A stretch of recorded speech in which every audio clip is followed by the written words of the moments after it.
അനിയ, കാളകളെ വയലിന്റെ അരികിൽ കുടിച്ചിട്ടു. എന്ത് ചെയ്യാൻ?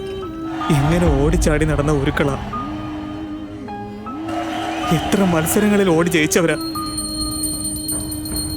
ചേട്ടാ, 5000 വാഴകൾ, സ്നേഹിച്ച് വളർത്തിയ 2 കാളകൾ എല്ലാം പെട്ടെന്നൊരു ദിവസം ഇല്ലാതായാൽ ആരായിരുന്നാലും ശരി, വലിയ സങ്കടമായിരിക്കും.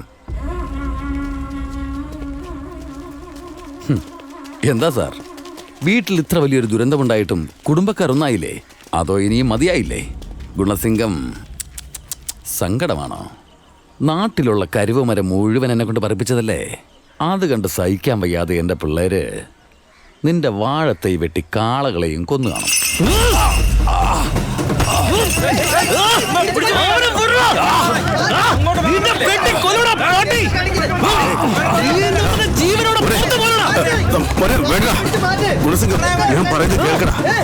വേണ്ട, നിന്റെ കുടുംബം ഞാൻ കുളം തോട്ടൂടാ. ഒന്നും വേണ്ട മോനെ, അകത്തേക്ക് നീയൊക്കെ കരുതിയിരുന്നു.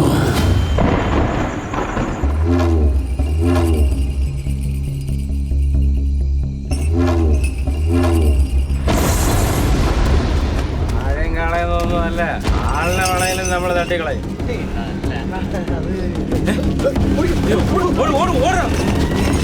സാർ ഏതായാലും ഞങ്ങളുടെ കൂടെ കൂടിയില്ലേ, പിന്നെ ഇനി മിണ്ടായിരിക്കുന്നതിനാ? ഇതുപോലൊരു മരുമോനെ കിട്ടുമോ? പാർട്ടി സമ്മേളനം കഴിഞ്ഞ് കൊടിയരസിന്റെ കൊടി എവിടെ പറക്കൊന്ന് നോക്കിക്കോ. ഞാൻ എപ്പോഴും നിങ്ങളുടെ കൂടെ തന്നെ ഉണ്ടാവും. എന്ത് സഹായം വേണമെങ്കിലും എപ്പോഴും ഞാൻ ചെയ്തു തരാം. നിങ്ങളുടെ അളിയൻ നല്ലവനായി നടിച്ച് നിങ്ങളെ ചതിച്ചതാ. അവനെ നിങ്ങളൊരു പാഠം പഠിപ്പിക്കണം. നിങ്ങളുടെ മകളെ അവൻ കെട്ടിയില്ലെന്നുള്ള സങ്കടം വേണ്ട. അവളെ ഞാൻ കല്യാണം കഴിക്കാം. സമ്മതമാണോ? ഒന്ന് പറഞ്ഞു കൊടുക്ക്. എന്താ ഇത്ര ആലോചിക്കാൻ? നമ്മൾ അങ്ങോട്ട് ചെന്നതല്ലോ, അവരിങ്ങോട്ട് ചോദിച്ചു വന്നതല്ലേ. പിന്നെ മടിക്കുന്ന എന്തിനാ? ഇങ്ങനെ ചെയ്താലേ ഗുണസിംഗത്തിന്റെ മനസ്സ് വേദനിക്കൂ. നിങ്ങൾ പറഞ്ഞല്ലേ, അങ്ങനെ ചെയ്യാം. സമ്മതിച്ചിട്ടില്ലേ?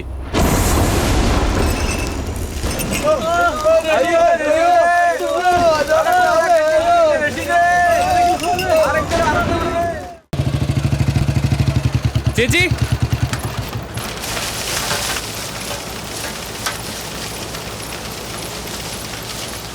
അമ്മേ വാ അമ്മ, വീട്ടിലോട്ട് പോവാം. അമ്മ ഇല്ലാതെ വീടാകെ ഉറങ്ങിയതുപോലെയാ. ഞാനും ഇത്രയും ദിവസം അമ്മ തിരിച്ചു വരും വിചാരിച്ചിരിക്കുകയായിരുന്നു. വാ അമ്മ, വീട്ടിലോട്ട് പോവാം.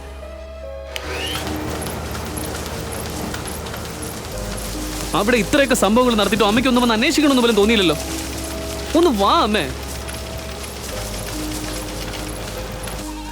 ചേച്ചി, ചേച്ചി, ആണ്ടാള്, നീ അവരുടെ കൂടെ കൂടിയോ?